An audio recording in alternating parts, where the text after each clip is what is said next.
Alright, this is going to be the first half of the Chapter 4 review. The second half will be on the next video. So problems 1 through 5. So in problem 1, we're trying to find out if this is a 0 of the following problem. So I'm going to do this in two different ways. The first way is to do it by synthetic division. So I got 1, -3, -3, and -4. And when I plug in the 4, I get 1, -3 plus 4 equals 1. Times 4 is 4, -3 plus 4 is 1, 4 is 0. So therefore, because the remainder is 0, yes, this is a factor.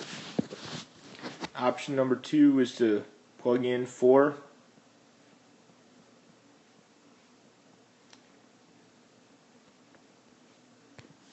And when you plug that in your calculator, you're going to get the answer of 0. So once again, since we got the answer of 0, the answer is yes. We're going to do the same thing with -2.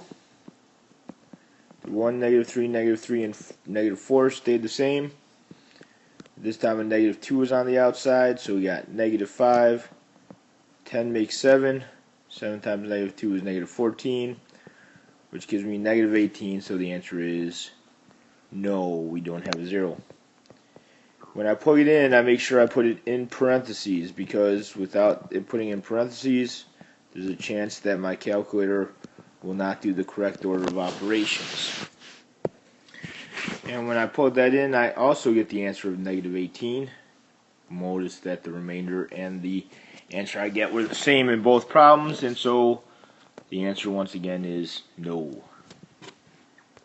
You only have to do it one way, not both ways. Yes, solve this using the quadratic formula. So you should already know, since you used it a number of times. So in this case, A is equal to 5, B is equal to -1, C is equal to 10. Never include X's or R's or any letters in what A, B, and C are. So I got -1 plus or minus -1 squared minus 4 times 5 times 10, all divided by 2 times 5. Well, two negatives make a positive. 2 times 5 is 10. And this is the square root of -199. Now, of course, negatives are imaginary when you square root them. And I can't break down 199. So there's my answer. In part 2, we got 2x squared minus 7x equals 4. So the first thing I'm going to do is I'm going to subtract 4. Now we could solve this using factoring, but I'm not going to, because it said to use the quadratic formula.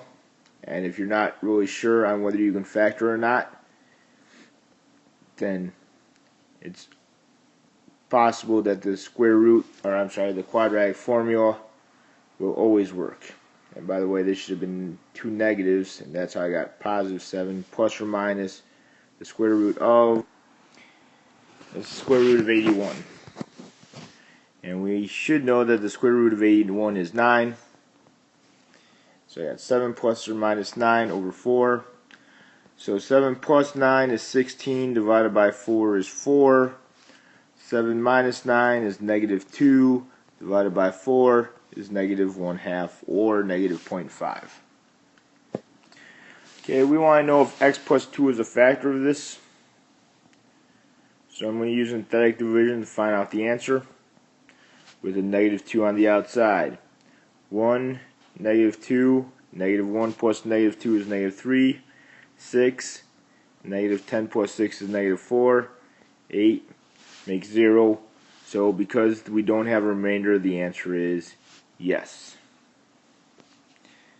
In part B, we have 2x cubed minus 5x squared plus 7x plus 1. And we want to know if x minus 5 is a factor. So I'm going to put the 5 there. 2, -5, 7, and 1. 2 times 5 is 10. Negative 5 plus 10 is 5. 25, 32. 32 times 5 is 160. So 161. So the answer is no, this is not a factor.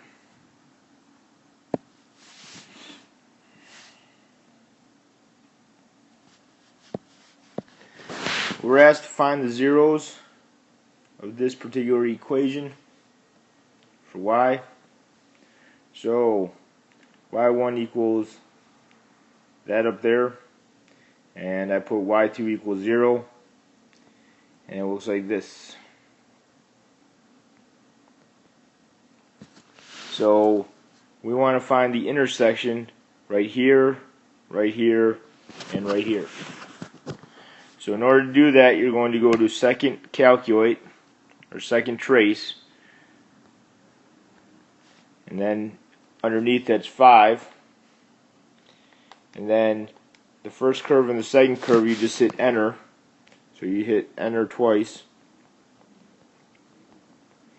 and then when it says guess, the first time I'm going to move it close to the one to the far left, and when I do that I get an answer of negative 1.9, and then I do it again, second calculate intersect, enter, enter, and this time I go to the second one, and so when my x is close to the second one I hit enter again and I get 0.289, and then once more for good measure to get the third one, second trace, intersect, enter, enter, and then move over to the far right one and I get an answer of 1.36.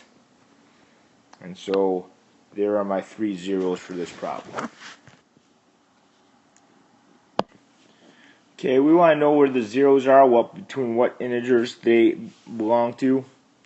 And so since here it goes from negative to positive, in order to go from negative to positive, and this is a continuous function, will be a 0. Between 6 and negative 2, it goes from positive to negative, so once again there must be a 0, and there must be a 0 in here. Now don't just write that down. Between 3 and negative 2 would be one set. Between negative 2 and negative 1 would be another set of 0. And between 1 and 2 would be another set of zeros. The second set should be up later